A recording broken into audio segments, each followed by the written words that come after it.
The age-old dream of flying was realized for the first time in the late 18th century. And like a fever dream of the ensuing mechanical age, engineers devised all manner of motorized contraptions. Some of them imitated the flight of birds. That did not go anywhere.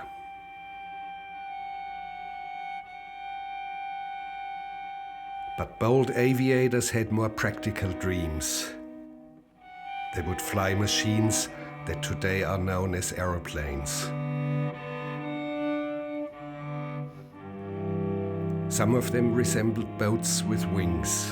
They were fragile, and often things went wrong.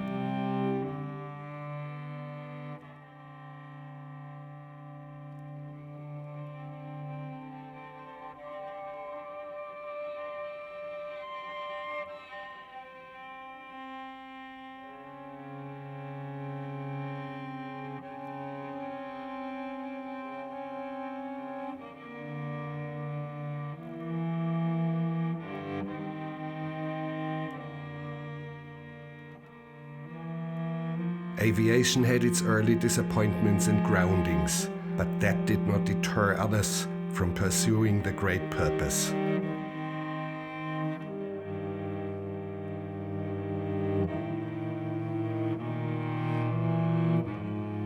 But what to do with passengers? Were these planes powerful enough to carry people, and if so, where to tuck them away?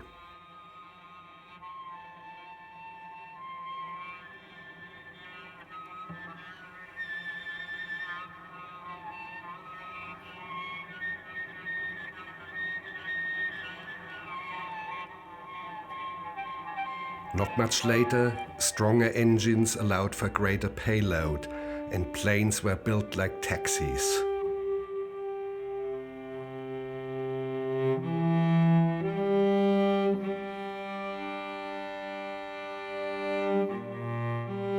But that was not enough. In order to carry a significant number of passengers, massive, clumsy planes had to be built, which required an array of high-powered engines.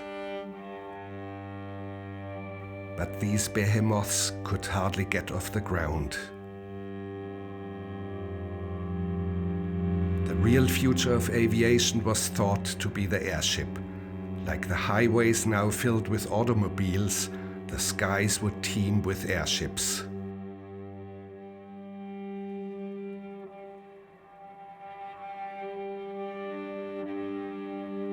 As the crowning achievement, the German engineer Graf Zeppelin built airships of gigantic proportions. They could carry a multitude of passengers on intercontinental voyages. Zeppelins began regular flights from Europe to India, to Brazil, to the United States.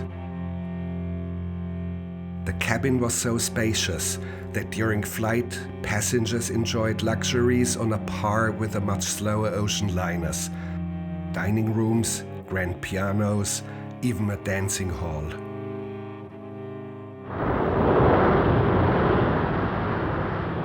And then it all ended with the catastrophe of the Hindenburg.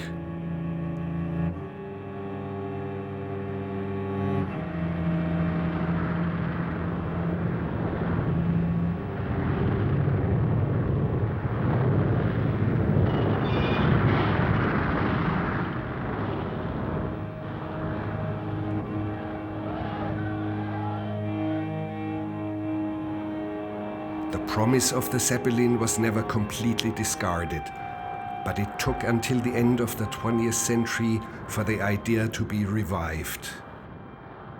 Today, applying non-flammable gases and with different applications in mind, a new breed of high-tech engineers has emerged. I teach aerospace engineering here at Queen Mary, University of London, and this is my laboratory. Here we've got an aircraft, and what we're doing here is we're checking the safety of the structure. We're bending it with a ton of load to check these panels don't buckle. We've got strain gauges on it, and then we'll measure the deflections in there to check we don't have any distortions. But most of the work we do in here is aerodynamics, and this yellow thing is a big wind tunnel. The flow comes from the back of the room here, is coming through here, goes round under the floor, and gets up to about 100 miles per hour in there. So we can test things subsonically, less than the speed of sound, and give us useful information about the forces, measure the forces on bodies like this thing. This is a model of an airship or an airship body. We can measure the forces on the balance. And also we set up a little test here with a smoke filament coming over the top, round the nose of the airship. You can see the flow there coming over the top. But come with me, come right round. Here, this is a smoke tunnel. This is used for visualization. You can see these comb of smoke filaments coming down through the smoke tunnel. And it's coming round this model, which is a model of the airship. It's round, spherical, with a cone underneath, like a raindrop. The reason it's fat and round like this is so it can be maneuverable. Now, Zeppelins, the big German Zeppelins, were long shapes like cigars, and they could barely maneuver when they turned. They were fast, but they could barely turn. So this airship can turn quite quickly. And that's a little breakthrough, just reducing the drag by a factor of 2. The test here isn't exactly representative because there's a thin layer of air we call the boundary layer, just a millimetre above the surface, and that layer of air dictates the entire flow around the airship. But on the big airship, it'll be turbulent. There'll be little eddies in that boundary layer, and that'll make the flow more turbulent close to the body, and the separation region, it'll be closer, should be even lower drag. So I'm hopeful this airship will be manoeuvrable, and from these tests I'm quite confident we'll be able to manoeuvre close to the trees, round and near them, and that's the important thing I want to get done in this test. And from what I've seen today, what we've seen here, and the testing I've done in the wind tunnels, I'm confident we'll have a good airship. Dr. Dorrington, what happened to your left hand? Can we show it? Well, when I was a small boy, I had an accident. I was always interested in space flight and wanted to get to orbit and things like that. And I was building a rocket when I was about 14 years old. And I was holding the rocket in this hand, and I didn't understand propellants. If the chemistry teacher had just taught me the year before, but I was only 14, and the lesson I needed was a year later about oxidation reactions. And I had a spontaneous explosion from holding the rocket. Luckily I lived, but at that time it was a 50% chance it could have gone this way, and luckily I'm alive today. So I recommend any small children or teenagers at home, be careful how you mess around with rockets, because I can't be an astronaut now.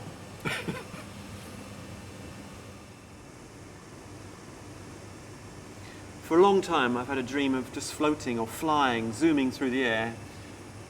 Dreams during the night as well, just flying through cities and through valleys and under bridges and flying everywhere.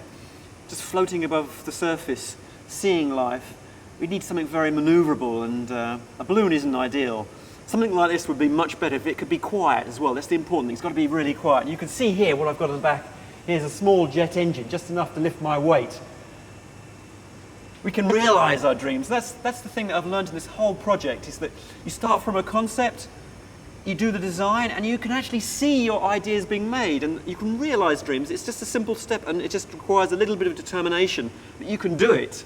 You can do it whenever you want. You just have to have that dream, and then just zoom up. That's the thing. Let's go fly. Let's go fly.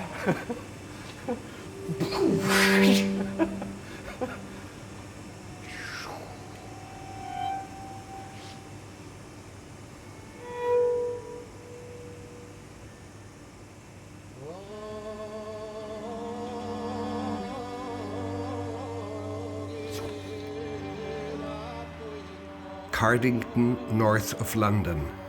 In these gigantic hangars, most of Great Britain's glorious airships were built. Here, Dr. Dorrington plans to test his new prototype.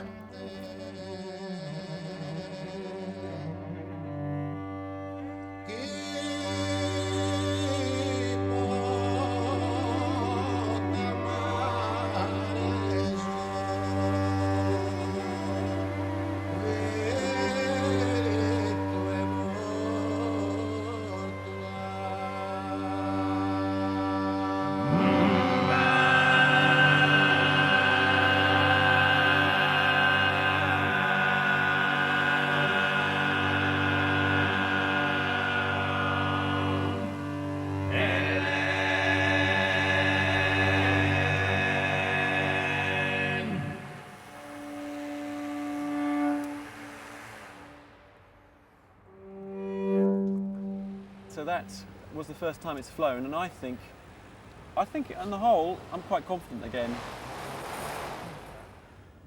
Pride's not quite the right feeling, to be honest with you. Throughout this whole project and until now, I feel quite a lot of heaviness, which is quite the difference to the levity you should, really want to have. An airship's about levity, being light, but I feel a little bit heavy about the situation still. But I'm getting back some confidence. Because of what do you The think? past. Because of the past. I mean, for me, it's a little bit difficult getting in an airship again. It always brings back memories, and you asked me earlier about safety. It brings back all these memories, and it's always 10 years ago, but I still think about that constantly, and it's nice to get back in the air. If you've had an accident on a bicycle, anyone knows it's the best thing you can do is get back on a bicycle. What Dorrington is referring to is a catastrophe which befell him with an earlier airship he built. That's why evacuation measures in this test are a top priority.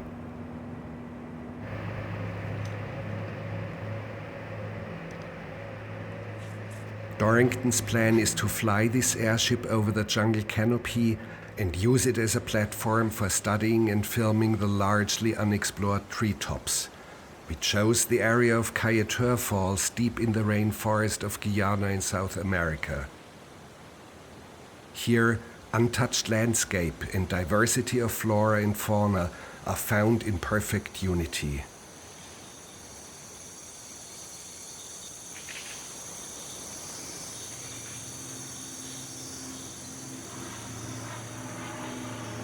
Near the waterfall is an airstrip where we flew in the components of the airship, a large quantity of compressed helium gas and supplies.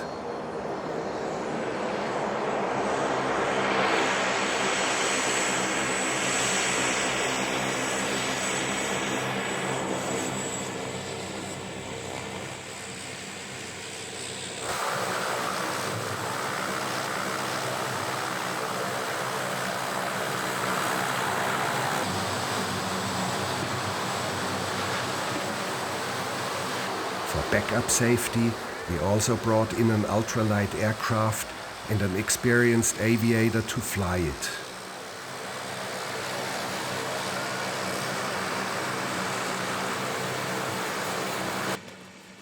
Locals from Menzies Landing, a tiny settlement nearby, were hired as porters. Guyana, the only English-speaking country in South America, has a small population of approximately 700,000. British colonial rule brought Indians from India and Africans from the Caribbean. The native Amerindian population has shrunk to a mere 3%. Many of these men here are Rastafarians. This rough and tumble lot normally works as diamond miners. Rambo! Just like Rambo! Even rougher than Rambo! We set up camp in a clearing that provided protection from high winds. From the very first day, Graham Dorrington would struggle with a mess of engine parts, tools and wires. In attempting to unravel the mess, his luck would be elusive up until the very end. The trouble is finding anything around here. This is the switch unit and the central. They're just above my head, and the central switch will control the tail motor, and the side switches will control how we go up and down. It'll be very important. We did not know then that this particular switch would cause a huge problem later. And then on the end will be an electric motor. Let's get that motor out of the box here. This is actually interesting motor because it's designed by somebody called Lynch in England.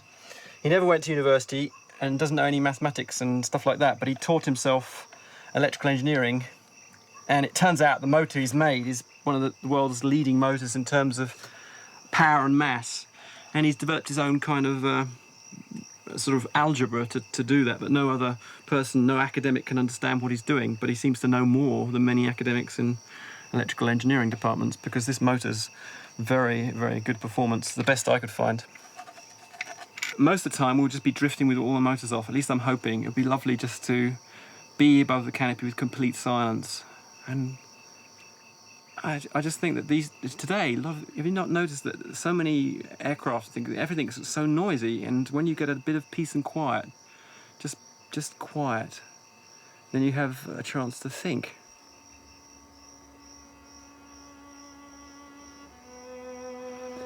Just quietly floating above the forest in those mists.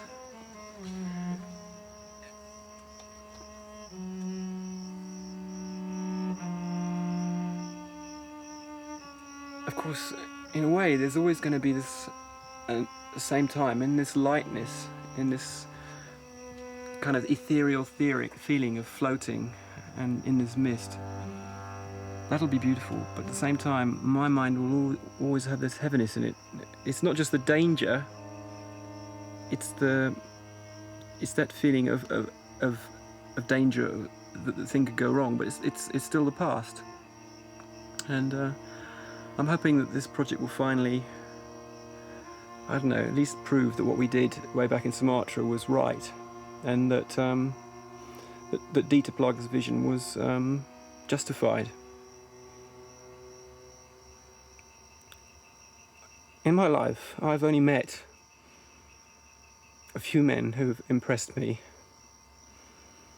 and Dieter was one of them. He was a man that I don't have much respect for many people, but Dieter,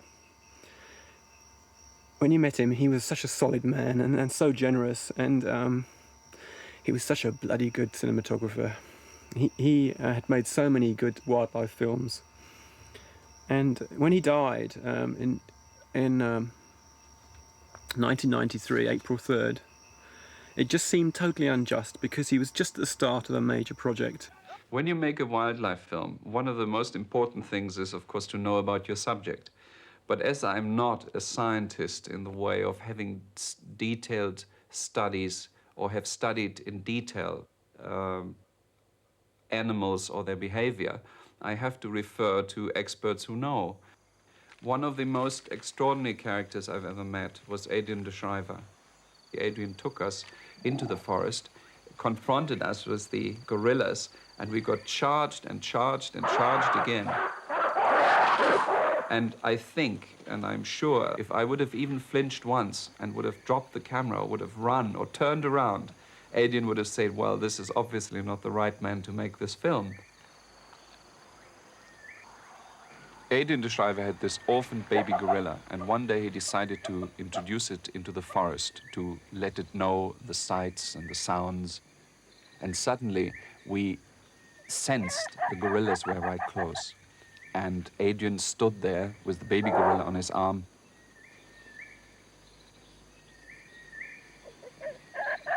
And suddenly the gorilla called in a way it had never called before. It was really, there was a strange feeling. It was all quiet. And suddenly we saw the leaves move, and there was Hannibal first, who looked at us. And I sensed there was something going to happen, which really we shall never forget. Hannibal suddenly called, and Casimir answered from the background, and Adrian was very, very nervous, and we all realized this is a situation which really can end up in something terrible.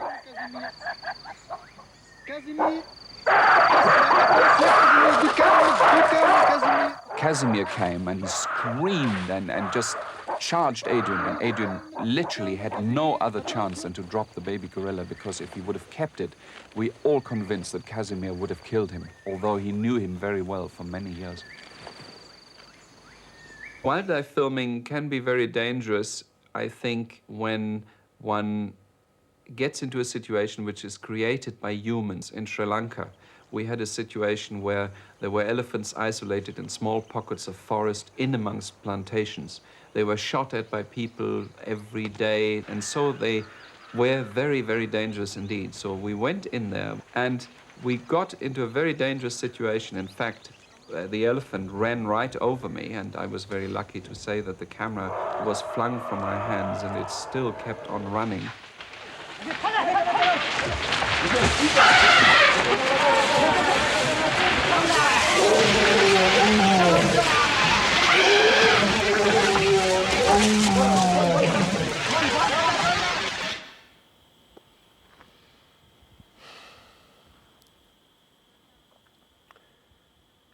For 11 years, I felt the weight of guilt about that accident.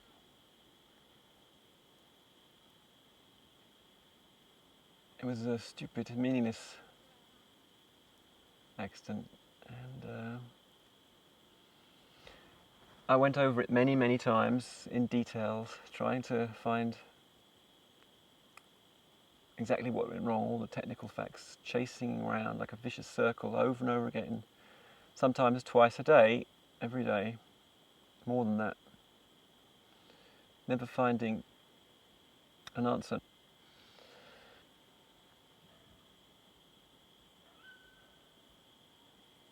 He knew the risks, he accepted his responsibility, and he trusted me in my judgment. And in fact, he showed great respect to me.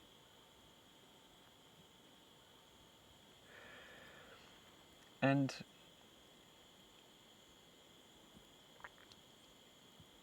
I know I'm not responsible for the detail of the accident, but if I hadn't had the dream in the first place, if I hadn't had the idea of doing this, then it would never have happened. I mean, he would probably be alive and filming today.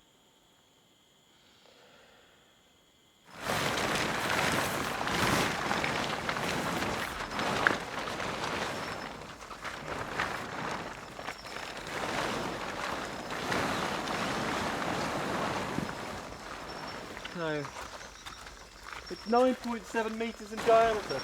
When we lay it out, it's spread right across this tarpaulin. Life couldn't be better. It couldn't be better. What's your problem in there? Well, we've got the valve tangled up with electrical wires. Everything in our life, nuts, ropes never untangle themselves, they tangle up. They become complex with time. It's because human beings want them to be untangled. Maybe that's our mistake. We're trying to impose order on this chaotic universe. Go ahead. Yeah. Net, which way is it? Come towards, turn 90 degrees, Yeah. start crawling, and I'll tell you which direction. That's perfectly right. That's a good direction. Very good, very good. You're coming right towards me now. I'll open it up for you here. This is the seam where you follow. Don't open it Now up you too can far. see me? No, I can't open it up. Yeah, but you're completely in the right direction. Absolutely perfect. That's okay, don't open it up. No, You've let no. the air in it. That's not good. No, just a little bit so you get. Thanks. Okay. Gosh, it's hot in there. So I've just discovered when you go in there, there's two electrical connections. You have a male and a female connection, and I've made a mistake and I put two female connectors together, so I've got to change the connectors. So I've got to go back in there and do it again. But it should take about 10 minutes. So.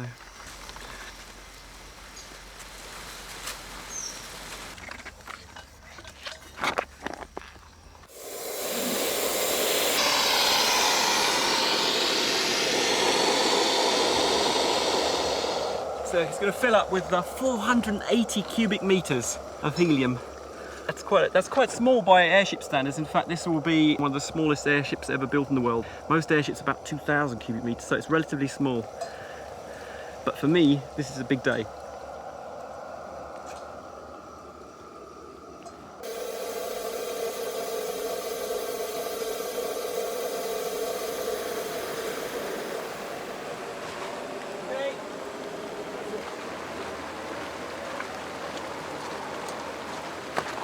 The gondola attaches in 6 places.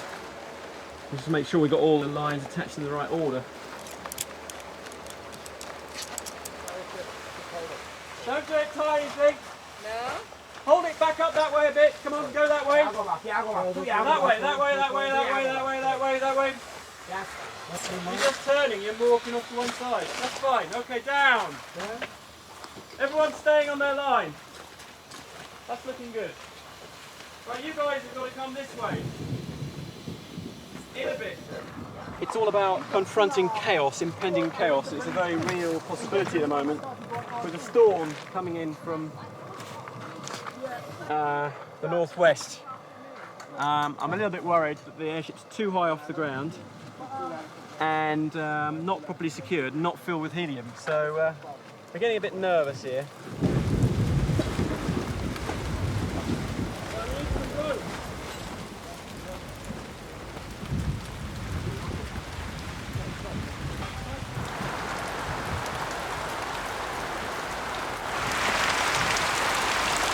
Well, as you can see, we've got a bit of a storm here, just a light storm. There's a bigger one coming in apparently. It's very black out there. So in the next hour, we're going to find out whether this airship can take the full force of this storm. I think I've got a 50-50 chance.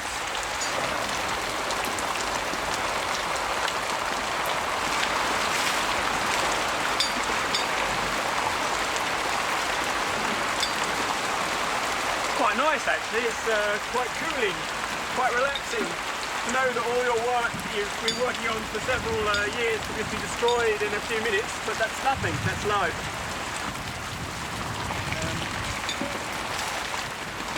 I'm doing quite well at the moment. Could easily break any second now though. Yes! Whoa!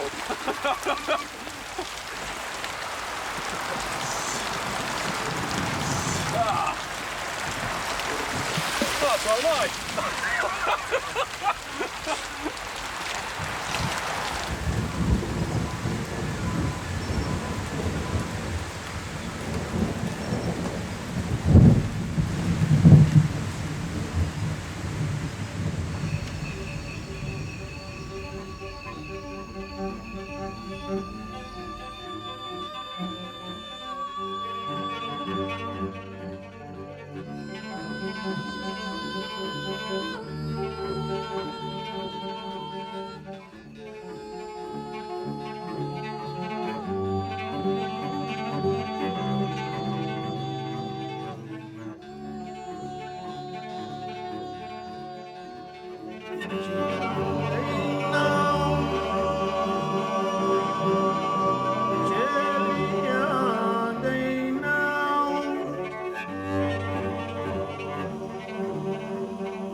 The night's rainstorm luckily did not cause any damage, and we moved on. Neil. We can chop them. Is that the right height, Klaus? Because we can chop those white things. I check these things. After installing a camera, we checked the airship for buoyancy against its full payload. The ship is so balanced that spilling less than a bottle of water makes it lift off the ground.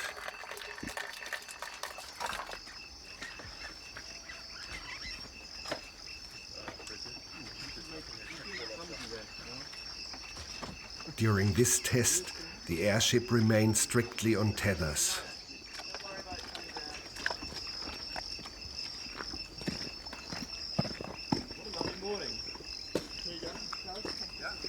So each man has to carry a rope that they can attach to this. Yeah? Yeah. Okay, let's turn around and On the whole, While we were doing this test, one of the local men drew our attention. without thrusters, it's going to be so damn difficult. Yeah. That is a beautiful view. It has the sunset, and there is the balloon, just floating around aimlessly. Yeah, it's beautiful. Yeah, it's just fantastic. Yeah. I'm so fortunate enough to witness something of a gem. I'm a miner mostly, and this is like a diamond. Nice big diamond. Yeah, I love this. This is good. This is real good. There is this big white diamond just floating around in the sunrise. It's good. Yeah, I dedicate this to my mom somewhere in Spain. Malagua, I think it is. Yeah, this is beautiful.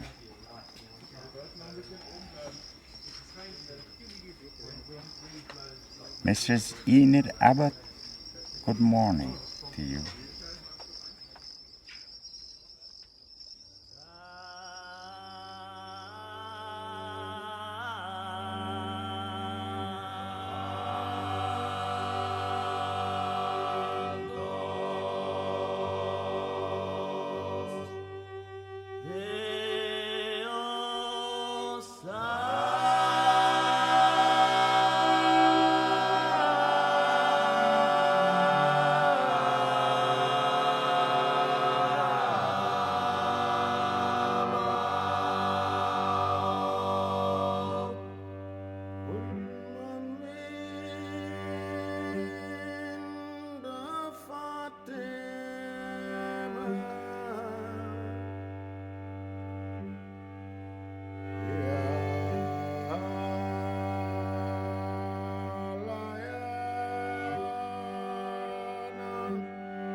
Just think about it for a second. Think about the fact you've got 7,900 miles of rock below you right now. Wherever you're sitting on the planet, you've got 7,900 miles of rock. Try to imagine that huge amount of rock.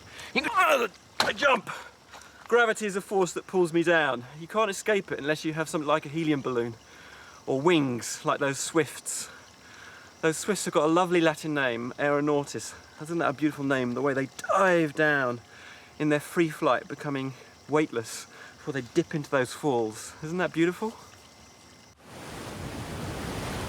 Das ist ja unglaublich! Unglaublich! Geht hier runter! Nein, Out of curiosity, our physician on location, an expert mountain climber, decided to have a look for himself. He wanted to see the mysterious nesting place of the swifts. From the bottom of the falls, the gigantic cave is inaccessible and has resisted all attempts by explorers.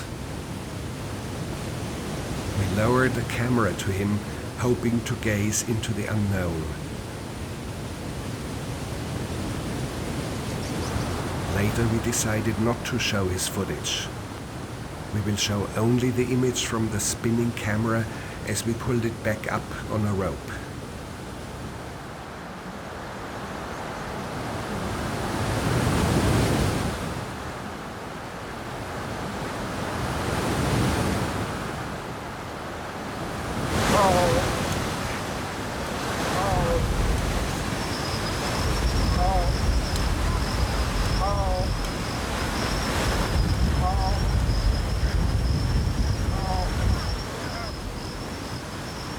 Leider.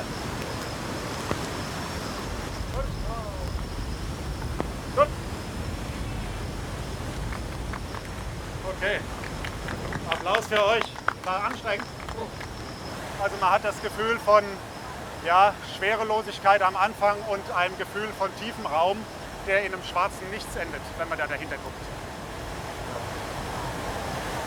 Ich bin sicher, du warst der Erste, der das je gesehen hat. Ja, vielleicht. Das ist zumindest bisschen was Exklusives. Insofern ist es ganz spannend, mal zu versuchen, hinter die Kulissen zu gucken, auch von so einem Wasserfall. Ja. Shortly after our climber's experience, we asked an Amerindian former tribal leader how he views the cave. If I had wings, one of the first thing I would like to know what behind there, because there's a home of the roost, where they roost, the swift roost.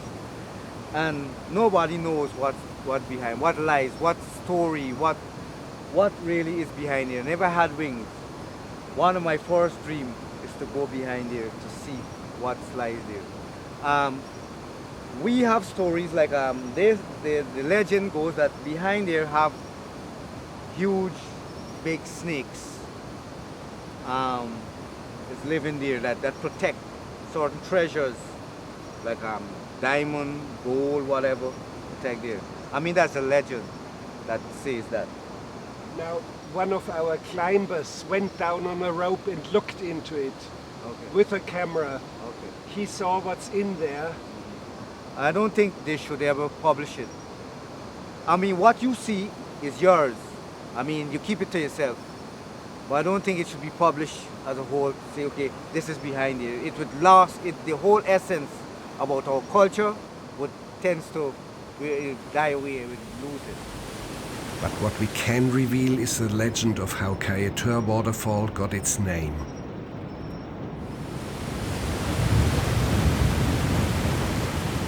Probably before the discovery of the New World, savage tribes of cannibals swept through this region. The native people here found themselves on the brink of extinction. Kaye, their leader, took his canoe and plunged himself into the abyss. He sacrificed himself in order to save his people. Since then, the waterfall bears his name, Canopy, Kaye's Fall.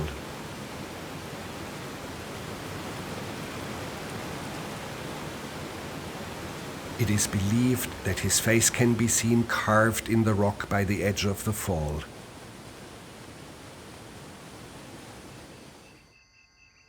Back in our camp, in anticipation of our first flight, we closely monitored the weather.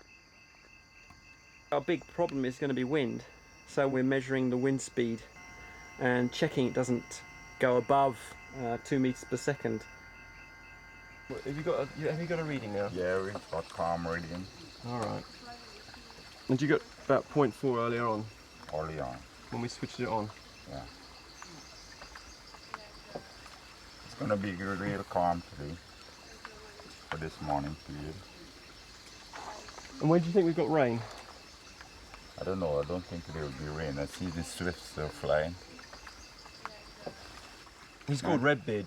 I'm called Redbeard. My real name is Mark Anthony Yap. I'm from Guyana, Demerara River. And you told me earlier you've got a mother. Yeah. And where's she living? She's living in Spain, Malaga. Oh, right. Her name is Mrs. Enid Abbott. And you want her to see this? Yeah, I really do. And you miss her? I miss her a lot. Right. I haven't had her for the whole lifetime. Right. Okay. Can you explain about your family? Oh, my family has migrated to Europe at the early stage, maybe in the 60s or 70s. 8 sisters, 2 brothers. I've missed them really. My hope is that they do see the film and they will feel so happy to get in contact with the missing brother, the missing son. The lonely guy way up in Guyana. Would you like to use this craft to fly to them? Wow, I would like to use this craft to fly to them, yeah. Even if it takes a whole year or months, I would love to have this craft to fly to them. Maybe land on the rooftop, give them a surprise, yeah. Yeah, it would be beautiful, yeah, for me to be in an aircraft or in the morning. There is Mark Yap at their doorstep saying hello, good morning. Yeah.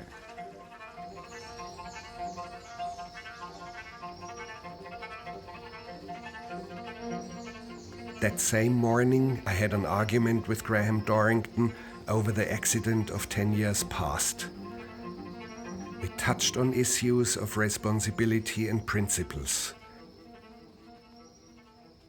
I had to confront him myself. Now there's another point, you see. I cannot ask a cinematographer to man this airship together with you unless I've been on it myself. Oh, I know, I understand that. I'm just saying I need to test it first. You just don't do that. You just don't do that.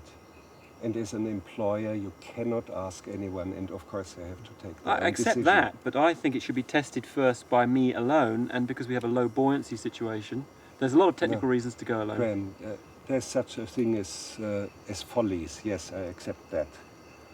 But this isn't a folly. No, it is not a folly, but it would be stupid. Why is it stupid? What's stupid about what I'm proposing? It would be stupid to accept that you are flying without a camera on board.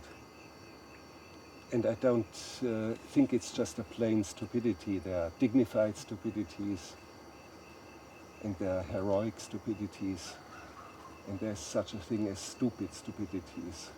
And that would be a stupid stupidity, not to have a camera on board. That's a bit pessimistic. It's like saying you're just going to have one flight. No, I'm not saying that. Every single chance we have to take advantage of. I'm gonna fly with you. Well, I don't have much option then, do I? Do I have any options? Okay. Okay. Noch eine Sache, Werner. Ja. Wir haben darüber gesprochen, dass wir ihn hier raustragen. Er will partout Free Flight machen. Draußen. Ich bin dagegen. Sag's ihm bitte, wir können es hier hochlassen, wir können es probieren. Eventuell Und wenn das sicher ist, dann fliegen wir frei, ja. Ja? Okay. Aber sonst Kommando muss er haben an Bord. Und wenn wir aussteigen, nur auf seine Anweisung. Das ist auch kein Problem. Aber ich würde im Zweifelsfall auch selber Kommando geben, aussteigen. My thinking at that time, not expressed to Darrington, was that if we had a mishap, for example, developed a gash in the skin of the airship, which we could not repair, that this could be our one and only flight. This is why I insisted upon having a camera on board. In celluloid, we trust. There's no petrol. Right. Check prop clearance. Can you move away, everyone? Move away from me. Okay. Right, everything's clear. Rear prop clear. Bow thrust is Bow thrust is clear, thank you. Radios check, time Radio check, check. recorder temps, switch off batteries, click, blah blah blah. So, yeah. Figures. I think we're ready to go. All off, all lines off. Our lift-off was smooth. We kept the airship on tethers.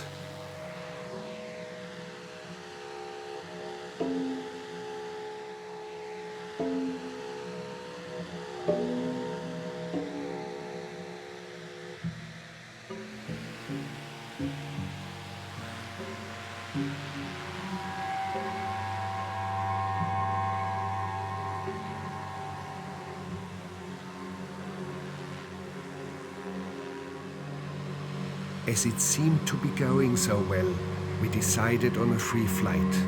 The holding ropes were severed. But then, quickly, the airship got into trouble. I smelled smoke and saw that one of the engines had burned out. And shortly after that, pieces of metal and plastic flew around my ears as the propeller next to me had slammed into its protective rim.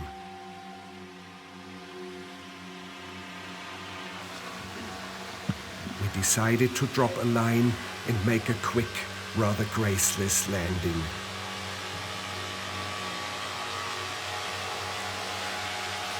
Up, Graham! Up, your tail!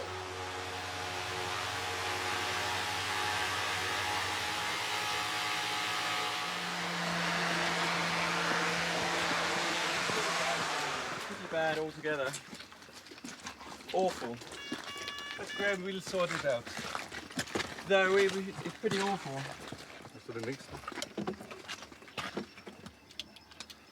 There's no power. There's no forward power. Look at the anemometer. You see it? Nothing. It's not spinning. Not spinning, so there's no indication. That means it's zero. Could be zero. I was on full thrust and I was sort of flying backwards almost. Yeah. Get off the ring. Yeah. I don't want to cut it. For me, this is a nightmare flight. Every single technical problem that could go wrong has gone wrong. We had about 7 independent failures. The motors are overheating, and they didn't do that prior to test. We're underpowered, we don't have enough power to push forward. The servo motor at the back wasn't working, and we flew with a reversed rudder pedal, so that made life even more difficult. But there was a point that I had all engines running, and we were running backwards. And that is not a very comfortable situation to be in. Graham, give me here. Yeah. And this was not the right procedure. You know what I now mean? Well, I don't think there was a safety issue. Let me tell you what, Yeah. just simply, Those technical then failures it's would full occur stop anyway. from my side. Yeah. This is not good airmanship, and this is not the right testing procedures when you fly aircrafts never flown before in these conditions, okay? I did that 5 or 7 times in my life, okay? I think you're right, but I think the technical you, failures... You won't do that again when I'm here on board. What we did not realize at that time was that a main switch had malfunctioned and reversed the thrust of the tail engine. Studying our film days later, we noticed a strong turbulence at the tail section. While all engines pushed forwards, the most powerful one at the tail end was pulling backwards. Even though it was not so much a question of poor airmanship, for Dorrington it was still a devastating blow. I feel like giving up, actually. I feel like... But if you gave up now, it would be stupid. I think it would be very stupid not to get the airship flying properly. It's just a question of effort and money, I think.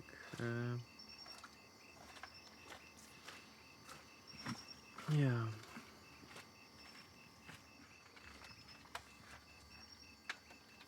Mark Anthony, would you like to fly? Sure. That would be great. Yeah. That would be nice, real nice. Mark Anthony's enthusiasm for this project is the only thing that is one of the few people that's been positive. Everyone else has been pretty negative.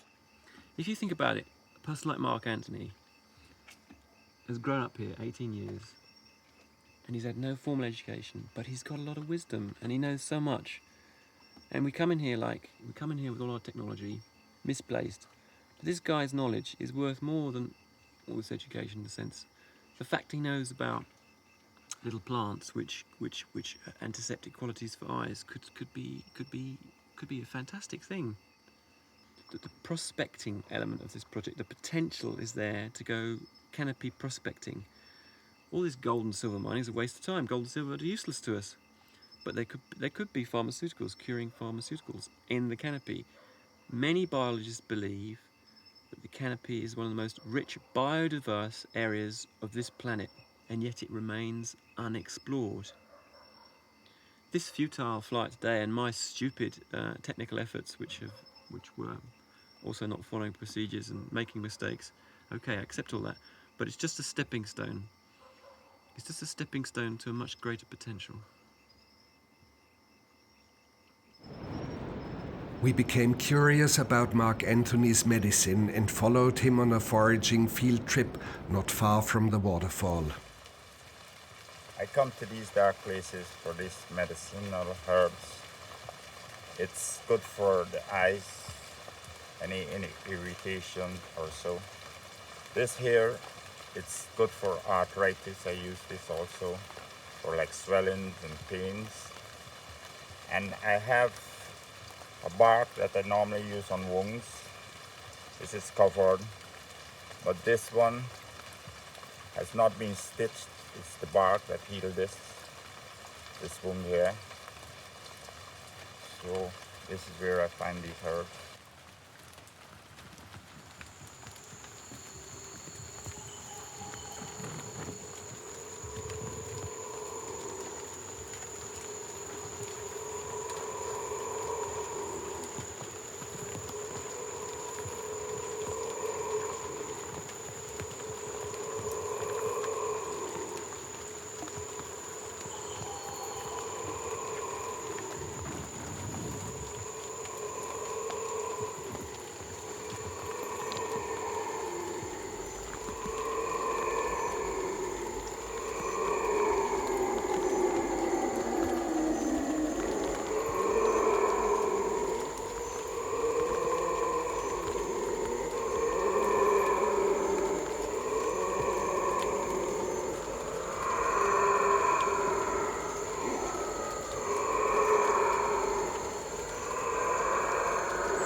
love to come to this place here.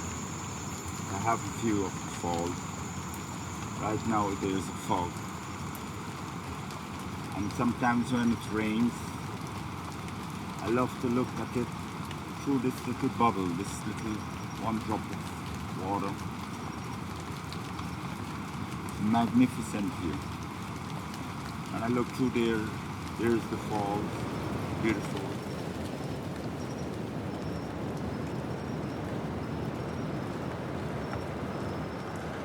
There it is, 4 times the height of Niagara. One drop of water.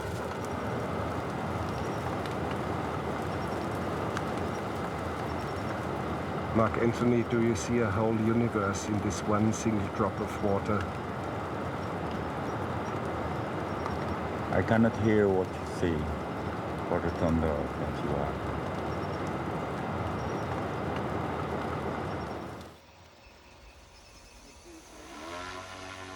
After a week of repairs and improvements, the airship flew again. This day, we kept it strictly on tethers.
As days went by and things improved, there was one dangerous dream lingering: to fly the airship over the falls.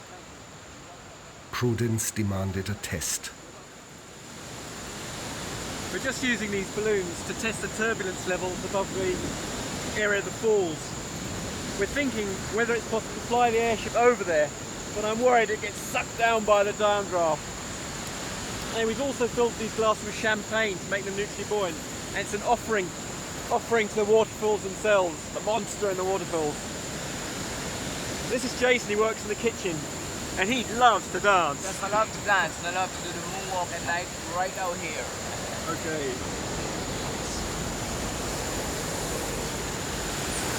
Go! Woo!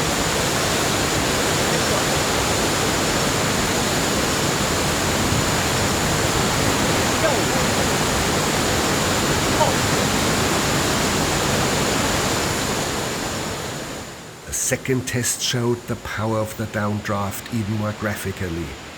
A breeze blew the balloons upriver, but then the suction pulled them back.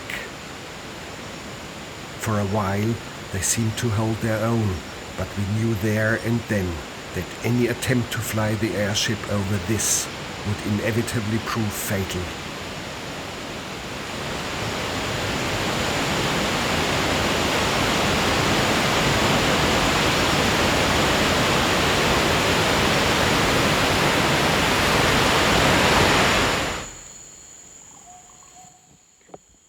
"11 years ago, Dieter Plager died in Sumatra in an accident in a project where I was working with him. We were using a one-man airship, a small airship, to film the forest canopy.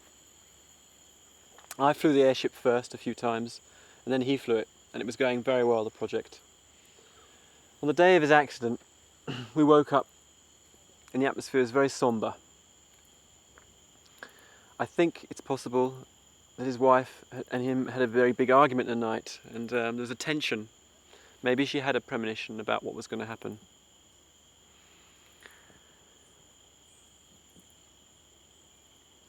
He took off in the morning, a little bit late, there were lots of delays. He decided to mount the camera on the front of the airship looking back at him. Took off a little bit late and there was a slight wind, not much, it was very calm.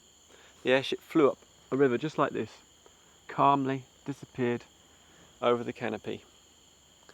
It circled, we could see it in the distance going across the canopy while he was filming, but it started getting a little bit higher than I expected, and there seemed to be a problem.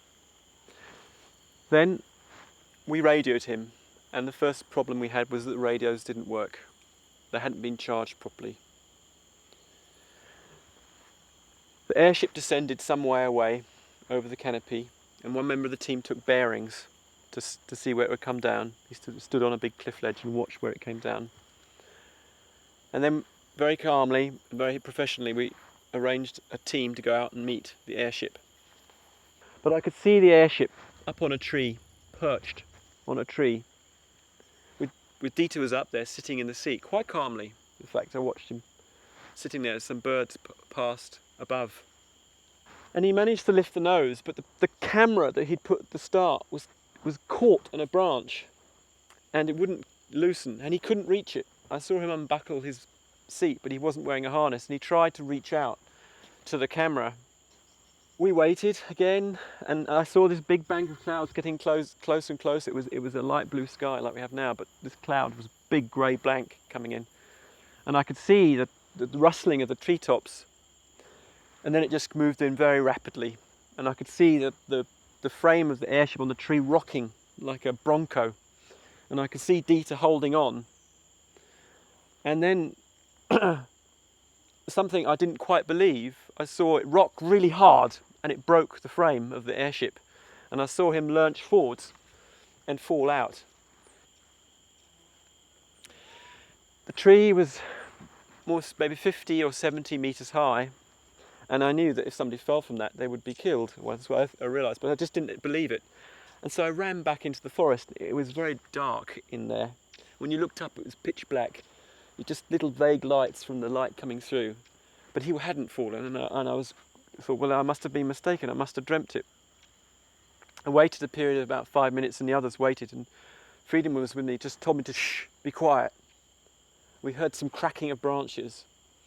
And what had happened, another member of the team, Marcus, had climbed very cleverly up another tree. The tree he was on was dead and breaking anyway, but Marcus had climbed another tree and got within 2 meters, I found out later, of Dieter. And the airship was lodged with Dieter holding on to the part of the airship or part of a branch. And he very calmly said to Marcus, pull me over. And Marcus pulled the rope towards him. And this must have dislodged the airship from where it was. And then Dieter did fall. I was standing at the base of the canopy, and then I saw something that I'll never forget. I saw this man coming down, holding his head, lying on his side, falling through the air past me. It was like in slow motion. I can still see that. Even though it happened very rapidly, I could still see it falling. And then I heard him hit the ground with a thud. The terrible thing is, it was like meat in a butcher's shop, slamming down on the ground. The ground was soft and peaty, and we thought he was dead at first. He was half buried in this peat. He'd lost an eye, and so he looked a bit of a mess. And one of the guys, Rob, was really fantastic. People come into their own in those situations, and I was just lost. The first thing I said was just Jesus Christ. And I was just lost. Because I didn't believe what had happened. But Rob, he was like a brilliant nurse. And he went over to this guy, and we assumed he was dead. But as I looked down at Dieter, I realised he was alive because his other eye opened. And then Freedom was brilliant because we just, in lightning speed, put together a stretcher. We took off our shirts, tied the stretcher, and very carefully lifted him onto the stretcher. We got him across the river with 2 Indonesian porters. And there was a mud track on the far side of the bank. We got him there. But when I got him to the far side, it was clear his breathing was getting worse. He had this sort of moaning sound, but then he started sounding calmer. And I said to him, the last thing I said to him is that something's face. I don't know. I just said, "You're looking better, Dieter," which of course he wasn't. And we lifted him up on this mud path. It was a very narrow ledge, and there was a terrible moment at that point where we actually felt we were going to slip down the bank, and his body would fall into the river. And 4 of us were concentrating hard on doing this. And just as we reached the canopy height, we heard him stop breathing. I couldn't look back because I was at the front. We got to the top of the road, and I looked at him, and I've never seen a dead body before in my life. And I looked at his body, and I realised he was dead.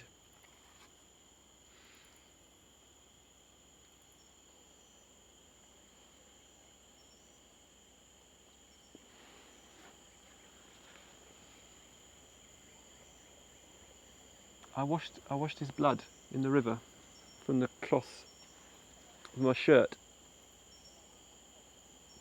and I watched the blood go down in the river. It was the last I really saw of him.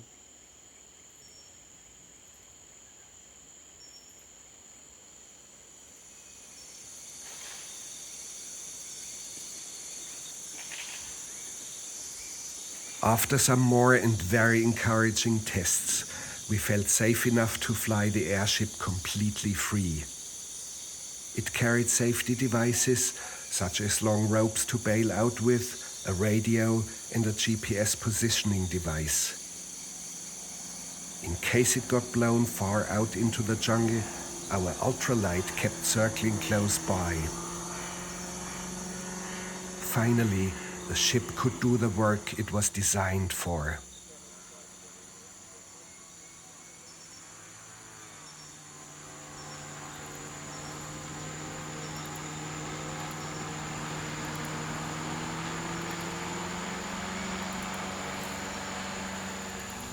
That morning, it even ventured out to the tiny settlement of Menzies Landing. Everyone was still sleeping. Geh mal ganz nahe hin.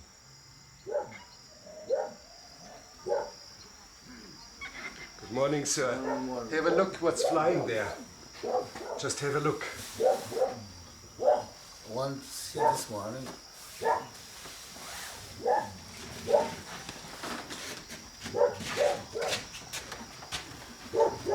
Just have a look what's flying there.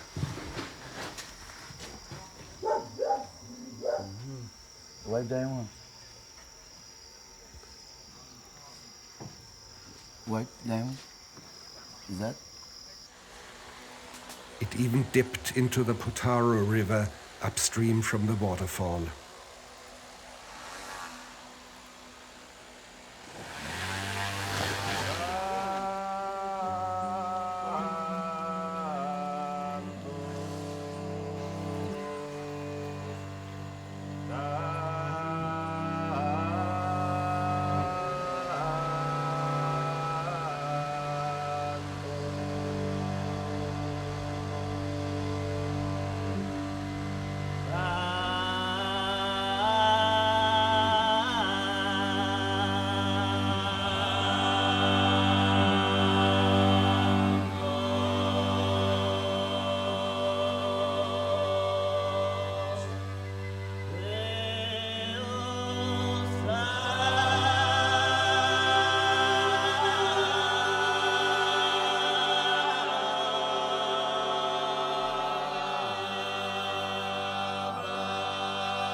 That's good.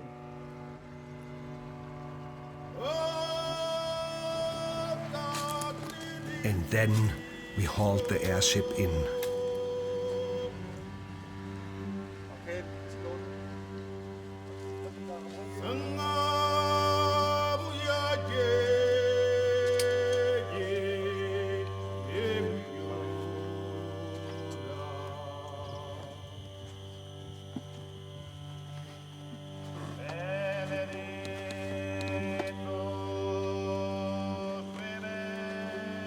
Dream about this kind of floating, you really do. After you've flown, you dream about flying around just the same.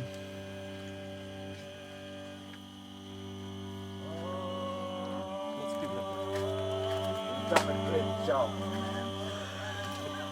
Yeah.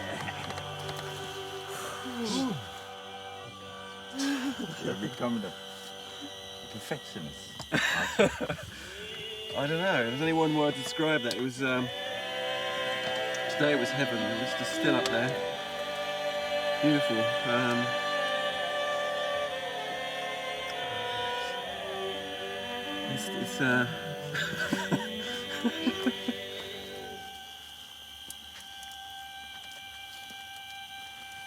It's I can still feel myself flying around out there. You know, like you've done anything, you still have when you run round, you spin round, you feel like you're still spinning. I still feel like I'm floating. My body is just lifting off the ground now.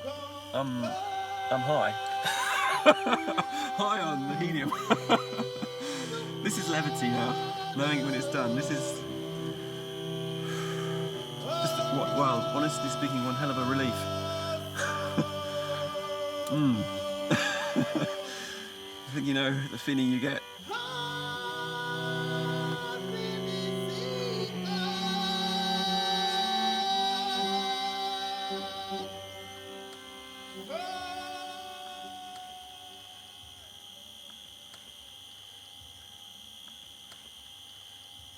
DJ Plaga, if he knew what would happen today.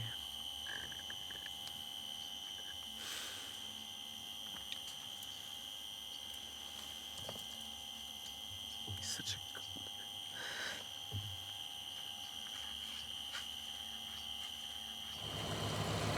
We felt the right thing now would be to leave Darrington alone and have a complete change of setting.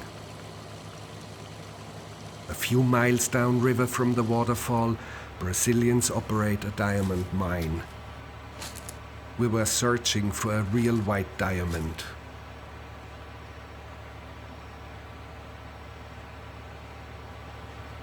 White diamond.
More of it, if it's good to you.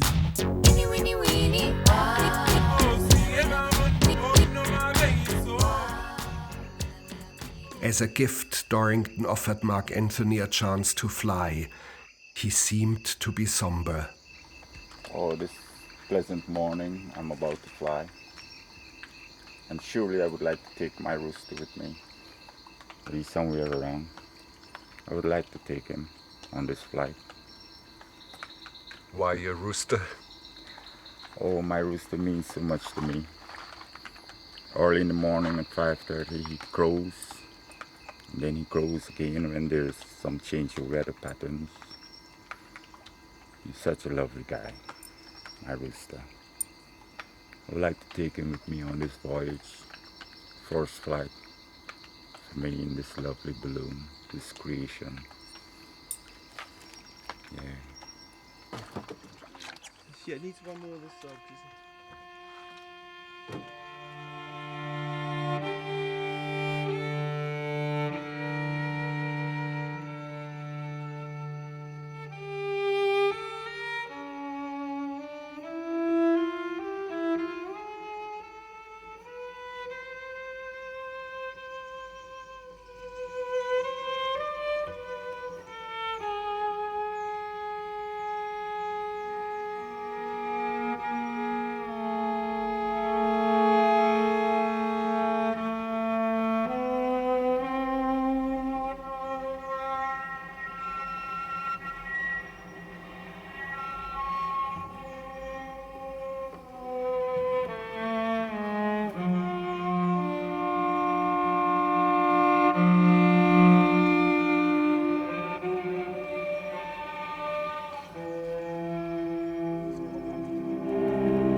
Of course, Mark Anthony did not expect to fly to Europe to meet his family.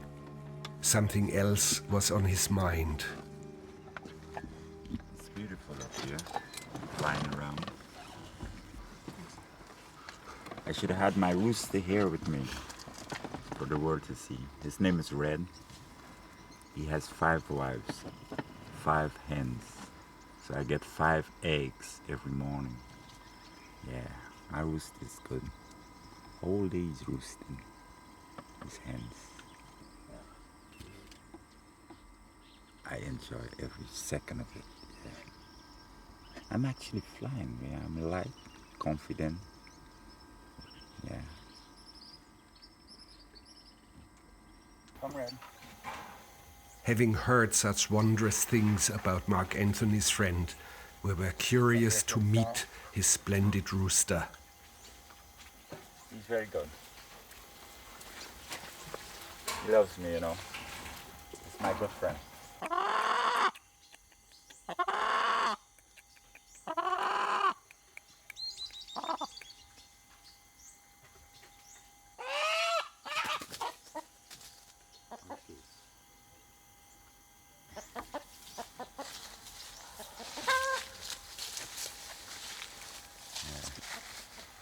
There he goes. He's off to his wife with 5 hens. Oh, I love the red rooster very much from the time he was a little chicken. He was born here on Mendy's Land and hatched. His father, the other elder rooster, kind of like controls the other hen. And when he was growing up, his father used to kind of beat him up to be off the hens. And after he had became 1 year, 2 months, he started to resist his father. Now he has banished his father from the land. So he's the king of the land right now, this red rooster. Yeah.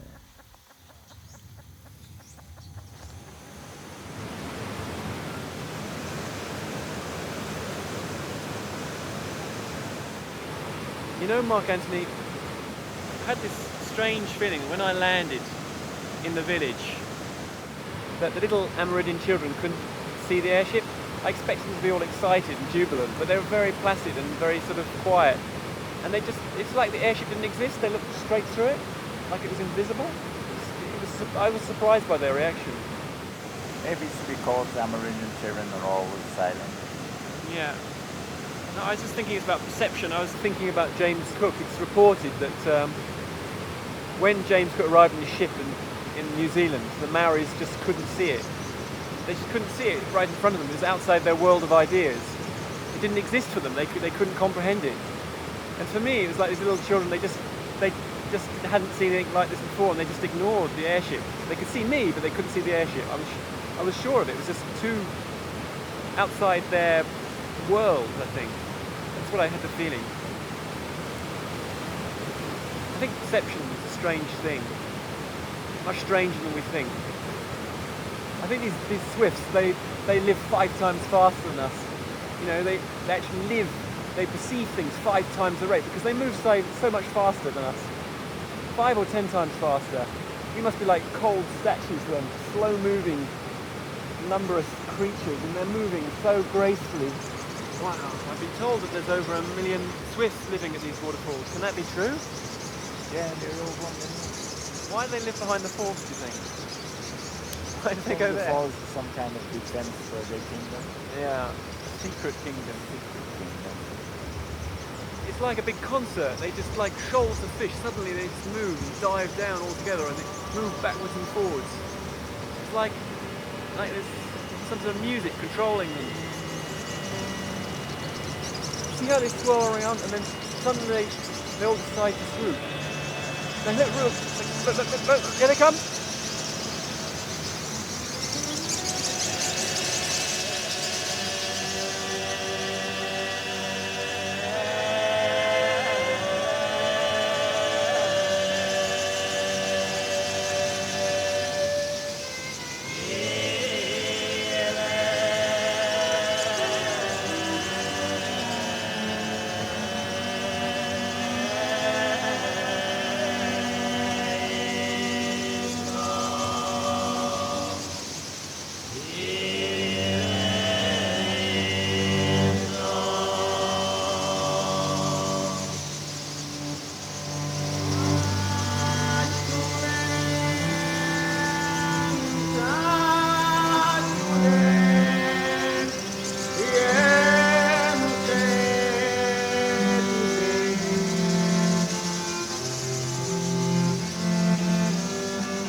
Gano gamalia wa wera weyama. Gano gamalia wa wera weyama. Gano gamalia wa wera weyama. Wera weyama. Wera weyama.